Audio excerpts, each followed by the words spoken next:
নামাজের কথা বলতে পারবেন, বিয়ের কথা কেন বলতে পারবেন না? বিয়ের কথা বলে না, কিন্তু মারে জানা যে আম্মা আমার স্কুলে যে পড়ে যে আম্মা এটা আমার পছন্দ, আমাকে চালিয়ে যাও, ওইটা সমস্যা নাই, এটাই সমস্যা। প্রেম করতে সমস্যা নাই, কিন্তু বিয়ে করতে সমস্যা। মানে হারামটাকে সমাজে এখন হালাল মনে করা হচ্ছে, আর হালালটাকে হারাম মনে করা হচ্ছে। আল্লাহ হেফাজত করুক এই সমাজকে, বলেন আমিন। কথাটা কোন জায়গা থেকে আসছে? ওই যে নিজের বাবারে অতবার আব্বা ডাকে না যতবার পীরকে আব্বা ডাকে। এই জন্য সন্তান সময় মতো না নিয়ে পীরের দরবারে গেলে কোনো ফায়দা নাই, কোনো ফায়দা নাই। বিয়ে সময় মতো করবেন না, বাচ্চা হবে না। এটা আল্লাহ পাকের নিজাম, আল্লাহ পাকের সুন্নত, যেগুলো ওগুলো কখনো পরিবর্তন হয় না। রসুলের সুন্নত আছে, আল্লাহ পাকেরও কিছু সুন্নত আছে। আল্লাহ পাকের সুন্নত কি জানেন? সূর্য পশ্চিম দিকে ডুববে, পূর্ব দিকে উঠবে, এটা আল্লাহ পাকের সুন্নত। এটার পরিবর্তন কোনোদিন দেখবেন না কিয়ামত ছাড়া। চন্দ্র আসমানে উঠবে, এটাই আল্লাহ পাকের সুন্নত, জমিন দিয়ে উঠবে না, এটা আল্লাহর সুন্নত না। মানুষের ক্ষুধা লাগবে, এটা আল্লাহ পাকের সুন্নত। মানুষ ছেলে মেয়ে জন্মগ্রহণ করবে মানুষের গর্ভ থেকে, এটা আল্লাহ পাকের সুন্নত। এই জন্য আল্লাহ পাক বলেন ফালান তাজিদা লিসুন্নাতিল্লাহি তাবদীলা। আল্লাহ পাকের যে সুন্নত, এই সুন্নতে তোমরা কোনো পরিবর্তন দেখতে পারবা। আল্লাহ পাকের অসংখ্য সুন্নতের ভিতরে এটাও একটা সুন্নত যে তুমি সময় মতো বিয়ে করবা, বয়স থাকতে থাকতে সন্তান নিবা, সন্তান দিবেন আল্লাহ। কিন্তু 60 বছর বয়সে যায় চেষ্টা করবা মহিলারে নিয়া, এটা আল্লাহর সুন্নত না। যদি আল্লাহ পাক দিয়ে দেয় সেটা আল্লাহ পাকের রহমত। যেমন ইব্রাহিম নবীকে দিয়েছেন, ইব্রাহিম নবীকে দিয়েছেন, এটা আল্লাহ পাকের রহমত ইব্রাহিমের প্রতি। কিন্তু সময় মতো সব কিছু করা, এটা আল্লাহ পাকের আদেশ। এবাদতেরও একটা সময় আছে, এটা যৌবন সময়। এই সময়ে যদি এবাদত না করেন, অন্য কোনো কিছু করেন, বুড়া বয়সে যতই তসবিহ টিপেন, যৌবনের এবাদত আর পাবেন না। কারণ বুড়া বয়সে পা একটা কবরে চলে গেছে, নামাজ তো পড়ে, ঘরে তো দাম পায় না। আমাদের দেশে অনেক জায়গায় আছে মুরব্বীরা বুড়া হয়ে গেছে, 80 বছর 70 বছর, ঘরের বউ ঘেটঘেট করে, পোলাও খেটখেট করে, পোলার বউ খেটখেট করে, নাতিরাও খেটখেট করে। এদের যন্ত্রণায় কি করবে চিন্তা করছে, আমার জন্য এখন মসজিদই ভালো। এই জন্য মসজিদের একটা সভাপতি হয়ে গেছে, অথবা একটা মসজিদ বানাইছেন, অথবা মসজিদের ভিতরে বসে বসে সারাদিন আল্লাহ আল্লাহ আল্লাহ আল্লাহ আল্লাহ। কেন করে জানেন? ওই যে ঘরে দাম পায় না। এখন ঘরে যে সবাই তাকে ধমক দেয়, এই ধমকটা সে এখন কারো দিবে? ওই রাগ এবার ইমাম আর মুয়াজ্জিন আর খাদেমের উপরে ঝাড়ে।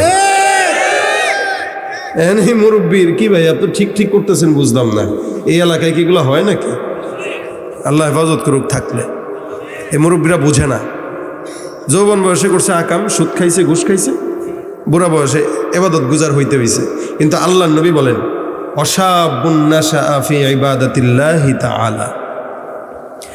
আল্লাহ পাকের কিয়ামতের ময়দান যখন হয়ে যাবে, হিসাব নিকাশ, ওই সময় আল্লাহ পাক সূর্যটা মানুষের মাথার উপরে দিবেন, একদম উপরে। আল্লাহ নবী বলেন ওই সময় যদি কেউ কাউকে নিজেকে আল্লাহর ওই সূর্যের তাপ থেকে বাঁচাইতে চায়, সে কি করবে?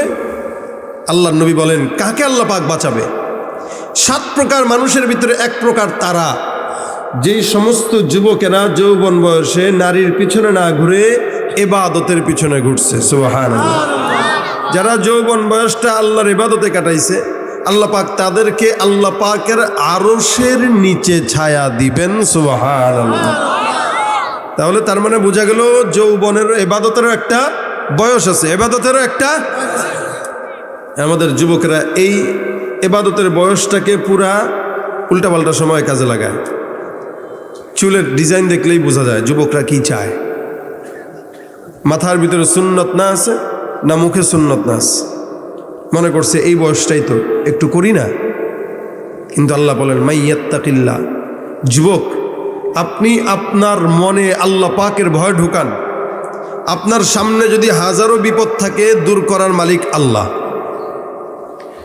দোকানে, ব্যবসায়, বাণিজ্যে, সম্পদে বরকত নাই, বরকত দেনেওয়ালা মাইয়াত্তাকিল্লাহ ইয়াজআল লাহু মাখরাজা ওয়া ইয়ারযুকুহু মিন হাইথু লা ইয়াহতাসিব। এমন জায়গা থেকে আল্লাহ পাক রিজিক দিবেন যে আপনি কোনোদিন কল্পনাও করেন নাই। যারা এখানে আছেন, অসংখ্য মানুষের হয় এরকম, অসংখ্য মানুষের এমন হয় এমন বিপদ হয়েছে আপনি কল্পনাও করেন না এই বিপদটা যেভাবে দূর হয়ে যাবে। হয় কি হয় না বলেন? আপনি নিজেও কল্পনা করেন এই বিপদটা থেকে আল্লাহ পাক এমনি বাঁচাবে আমাকে, ভাবিও নাই।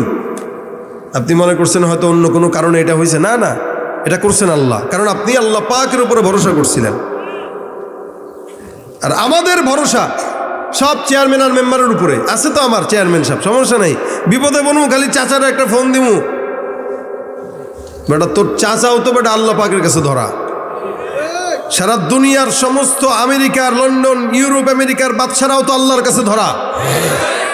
ফেরাউনও ছিল আল্লাহর কাছে ধরা। আল্লাহ কয় ফেরাউনের মতো সীমা লঙ্ঘনকারী দুনিয়াতে কেউ ছিল না, সে ছিল সর্বোচ্চ সীমা লঙ্ঘনকারী। সে কি করতো জানেন? রাত্রিবেলা সারাদিন বলতো আনা রব্বুকুমুল আলা, কিন্তু রাত্রিবেলা পাহাড়ের চূড়ায় উঠতো, উঠে আল্লাহর কাছে এমনি চাইতো, আল্লাহ আমি এত বড় বাটপার, এটা তুমিও জানো, আমি যে শয়তান এটা তুমিও জানো, আমার তো জান্নাত দরকার নাই, আমার একটু বাটপারি দরকার। কি দরকার? চোরেও চুরি করার আগে আল্লাহর কাছে চায় না? কি বলেন? কি কাটে না? শীত কাটে না? শিং কাটেনি, যেটাই কাটুক, ও যখন বেরোয়, আল্লাহ আজকের মতো মাফ করে দিও, ধরাটা যেন না খাই। আমাদের দেশের যারা সিনেমা করে এরাও দেখবেন ছবিটা মুক্তি হওয়ার আগে কয় আল্লাহ পাকের রহমতে এই ছবিটা অমুক দিন মুক্তি পাবে। কি বলেন? সুবহানাল্লাহ কইবেন? করলো আকাম, আবার কয় আল্লাহর রহমতে। ওরে কি দিয়ে পিটানো দরকার বলেন? আর বললাম না, মুজা দিয়ে পিটাবেন। করলো আকাম, আল্লাহ পাকের রহমত, আপনাদের দোয়া ভালোবাসা, আপনারা দোয়া করছেন না এগুলো আকাম করার লেগে, তো এগুলো কয় কাজ আপনাদের দোয়া। এই হইল হালত। চোরে চুরি করার আগেও আল্লাহ তুমি আমার বাঁচাও, এই চুরিটা একটু ভালো মতো করার তৌফিক দিও। সন্ত্রাসী যখন মুখ টুক বাইদা আপনাকে ওই গরিপুরের রোডে দাঁড়ায়, তখনও কয় দাঁড়াইলাম, মা বাবার দোয়া আছে আমার লগে, কোনো টেনশন নাই। ফেরাউন তো ওই কাজই করতো, আল্লাহ তোমার রহমত, আমি যে নিজেকে খোদা দাবি করছি, জান্নাত টান্নার দরকার নেই, দুনিয়াতে খালি আমার খোদাইটা দাও। আল্লাহ পাক দিছেও তাকে। খোদাই দান করার মতো একমাত্র যোগ্যতা ফেরাউনের ছিল দুনিয়াতে, শয়তানের নাফরমানির ভিতরে। কারণ আল্লাহ পাক তার কথায় নীল নদের পানিকে প্রবাহিত করত। আল্লাহ করাইছে কেন? যে ও দুনিয়াতেই চাইছে, আখিরাত তার দরকার নাই, এজন্য দুনিয়ায় দিয়ে দিলাম। আসমান থেকে বলতো বৃষ্টি হও, তো বৃষ্টি আসতো। মুফাসসিরিন একরাম কেউ কেউ বলেন ও যখন বৃষ্টি চাইতো তো আল্লাহ পাক শয়তানরে করতো তোরা মুত, তো মোটামুটি শয়তান মুতে দিতে বলে। এবার বুঝেন বৃষ্টি, তার বৃষ্টি যেখানে আসতো ওই জায়গার ফসল উঠতো না। কোন কোয়ালিটির খোদা বুঝছেন তো এবার? ফেরাউন আল্লাহর কাছে চাই খোদাই নিছে, আনা রব্বুকুমুল আলা। সারা জিন্দেগি আল্লাহর সঙ্গে বেটাগিরিগুলো দেখাইছেন। বেটাগিরি আল্লাহর সঙ্গে দেখাইলে হয়? তো এই জন্য আল্লাহ পাক রব্বুল আলামিন বলে, বান্দা তুই খালি আল্লাহর উপরে ভরসা করবি, এমন জায়গা থেকে তোকে আমি আল্লাহ সহযোগিতা করবো তুই কল্পনাও করতে পারবি না। কোনো চেয়ারম্যান, মেম্বার, এমপির দিকে নজর দেওয়া লাগবে না, তুই খালি নজর আল্লাহর দিকে দে। তুই 1 হাত আগাবি, আমি 10 হাত আগায় যাব। তুই 1 বিঘা আগাবি, আমি 1 হাত আগায় যাব। তুই দৌড়ায় দৌড়ায় আগাবি, আমি আল্লাহ, তো তুই হেঁটে হেঁটে আগাবি, তো আমি আল্লাহ দৌড়ায় দৌড়ায় আগায় যাবো। সুবহানাল্লাহ। এই জন্য মানুষ হওয়ার পিছনে মূল কারণ আল্লাহ পাকের ভয় দিলে ঢোকানো। যারা আজকের সমাজের ভিতরে উল্টাপাল্টা কাজ করতেছে, এরা আল্লাহ পাকের বান্দা দাবি করতে পারে কিন্তু হতে পারে। এই জন্য আল্লাহ পাক তাদের ব্যাপারে বলেন, ওয়ামিনান নাসি মান ইয়াকুলু আমান্না বিল্লাহি ওয়া বিল ইয়াউমিল আখিরি ওয়া মা হুম বিমুমিনিন। এরা যদি নিজেদেরকে মুমিন দাবি করে, ইমানদার দাবি করে, আবার নিজেদেরকে ইমানদার দাবি করে মানুষের কাছে বলে বলে বেড়ায় আমরা মুসলমান, আমরা ইমানদার, আমরা নামাজ পড়ি। আপনিও দেখবেন নামাজিদের ভিতরে অসংখ্য বান্দারা আছে যারা নামাজ পড়ে, কিন্তু তাদের নামাজ তাদেরকে জান্নাতে নয় জাহান্নামে নেয়। তারা কোরআন তেলাওয়াত করে, কিন্তু তাদের কোরআন তাদেরকে জান্নাত নয় জাহান্নামে নেয়। আল্লাহ পাক রব্বুল আলামিনের পয়গম্বরের সাহাবী হযরত ওমর ডাক দিয়া বলেন, ইন্নাল্লাহা ইয়ারফাউ বিহাদাল কুরআনি আকওয়ামা ওয়া ইয়াদউ বিহি কওমান আখরিন। দুনিয়ার জমিনে কোরআনটা এমন একটা জিনিস, এই কোরআনটা কখনো কখনো বিশাল দল জাতিকে সম্মান দান করলেন, আবার এই কোরআনের কারণে অসংখ্য বান্দারা দুনিয়ার জমিনে লাঞ্ছিত হয়েছে। কোরআনটা কাউরে সম্মানের চূড়ান্ত পর্যায়ে নেয়, যেমন নাকি আমাদের হাফেজ তাকরিম।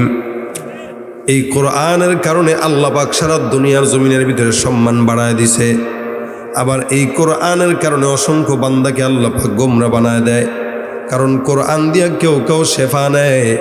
অনুনাজ্জিলু মিনাল কোরআনি মা হুয়া শিফাউন ওয়া রাহমাতুল লিল মুমিনিন। আমাদের জামানার আগের জামানায় অসংখ্য বান্দা বুজুর্গরা যারা ছিলেন, তারা যখন কোনো কিছু হইতো কোরআনটাকে শেফা মনে করে পড়ে পড়ে ফু দিয়ে দিতেন, আল্লাহ পাক শেফা দান করে দিতেন। ঠিক কিনা বলেন তো? সূরা ফাতিহা পড়বেন, ফু দিয়ে দিবেন, দেখবেন পেট ব্যথা ভালো হয়ে গেছে। কিন্তু আবার এই কোরআনটা দিয়ে অনেকে কুফরি কালাম করে না? করে না? এই কোরআনটা দিয়ে যেও কুফরি কালাম করবে, কোরআনটা তার জন্য হেদায়েত নয়, তার জন্য গুমরাহির কারণ। আর কোরআনকে দিয়ে কেউ যদি নিজের পেট ব্যথা ভালো করে, এই কোরআনটা তার জন্য হেদায়েতের রাস্তা। সুবহানাল্লাহ। এই জন্য কিছু কিছু বান্দাদের তেলাওয়াত, কিছু কিছু বান্দাদের নামাজ, কিছু কিছু বান্দাদের জিকির, এগুলা বান্দার ইমানের কারণ নয়, এগুলা বান্দার জাহান্নামের কারণ। আবার কিছু কিছু বান্দাদের নামাজ, রোজা, হজ, যাকাত কম হইলেও ওইটা বান্দার জান্নাতের কারণ। আমাদের দেশে দেখবেন কিছুদিন পর থেকে শুরু হয়ে যাবে নামাজি বান্দার বেশি সংখ্যা হয়ে যাবে। কেন বেশি সংখ্যক নামাজি মসজিদে দেখা যাবে? কারণ সামনে কিছুদিন পরে নির্বাচন আসতেছে। দেখবেন এই সমস্ত দেশের সমস্ত নেতা কর্মীরা মানুষের থেকে ভোট পাওয়ার আশায় দান সৎকার নামাজ বাড়ায় দিবে। আছে না নাই? তুমি রমজান এলে রাখো না রোজা, দিনকে করো আঘাত, পয়সা করির নেই তো অভাব, দাও না তো যাকাত। তুমি রমজান এলে রাখো না রোজা, দিনকে করো আঘাত, পয়সা করির নেই তো অভাব, দাও না তো যাকাত। তুমি ইমানদারির বড়াই করো, নেই তোমার ইমান, তুমি ইমানদারির বড়াই করো, নেই তোমার ইমান। কেমন মুসলমান তুমি, কেমন মুসলমান, কেমন মুসলমান তুমি, কেমন মুসলমান। নামাজের সাথে নাই পরিচয়, মানো না কোরআন, নামাজের সাথে নাই পরিচয়, মানো না কোরআন। তুমি কেমন মুসলমান? ঠিক না? নবীর উম্মত দাবি করো, সুন্নাহ মানো না, নবীর অপমানে তোমার হৃদয় কাঁদে না। নবীর উম্মত দাবি করো, সুন্নাহ মানো না, নবীর অপমানে তোমার হৃদয় কাঁদে না। তুমি বিজাতীয় সংস্কৃতিতে সপেছ পরাণ, তুমি বিজাতীয় সংস্কৃতিতে সপেছ পরাণ। কেমন মুসলমান তুমি, কেমন মুসলমান। নামাজের সাথে নাই পরিচয়, মানো না কোরআন। তুমি কেমন মুসলমান? বন্ড হবো না ভালো হবো বলেন একটু? আল্লাহ খাঁটি মুসলমান বানার তৌফিক দান করুন। শুধুমাত্র শর্ত হইল তাকওয়ার বীজ অন্তরে ঢুকায় দেন। তাকওয়ার বীজ অন্তরে ঢুকাবেন তো গোটা জিন্দেগি আপনার জন্য আল্লাহ পাকের গোলাম হয়ে কাজ করবে।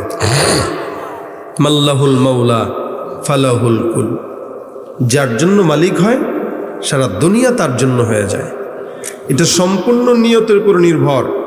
আপনি নামাজ পড়তেছেন কিন্তু জাহান্নামী হইতেছেন, আবার নামাজ পড়তেছেন খুব বেশি না। মনে রাখবেন তাহাজ্জুদ আল্লাহওয়ালা হওয়ার জন্য দরকার নাই, আল্লাহওয়ালা হওয়ার জন্য বেশি বেশি দান দরকার নাই, আল্লাহওয়ালা হওয়ার জন্য বেশি বেশি জিকিরও দরকার নাই। আল্লাহওয়ালা হওয়ার জন্য সবচেয়ে বড় জিনিস যেটা দরকার, গুনাহ থেকে বেঁচে থাকা। যে যত গুনাহ থেকে বাঁচল সে তত বড় বুজুর্গ। অনেক মানুষ আছে জিকিরও করে, তাহাজ্জুদও করে, কিন্তু মানুষকে দেখানোর জন্য, মানুষ তারে বলবে বিশাল বুজুর্গ। এজন্য তার জিকির তাকে আল্লাহওয়ালা বানায় না, বরং শয়তান বানায়।